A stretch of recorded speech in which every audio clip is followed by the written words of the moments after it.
So for my two books, the first one I chose was Circle Dog.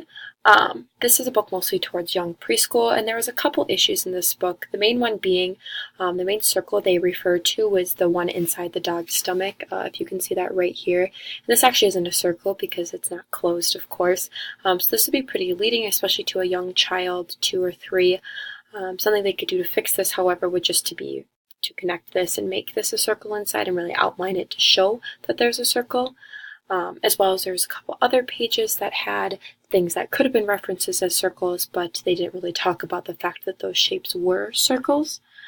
As well as all the circles they did end up using were about the same size, and they really could have expanded, showing different sizes of circles in different situations. So especially such a young child could understand that circles can be little, circles can be big, because of the age range of this book. The second book, Round, was a kindergarten level book. This book was really good. I really enjoyed it. It talked a lot about the roundness of spheres, so a 3D shape, which I think is great for kids to be learning at this age, as well as talking a little bit about circles and how round things and circles are similar, but they are also different because round things you can hold. There was a couple of things, like on this page, it talked about circles being ripples in the water, and these aren't actually like closed circles all the way. They could have been done a little bit better with the illustration within that, making them actually be complete circles and maybe outlining them a little bit more.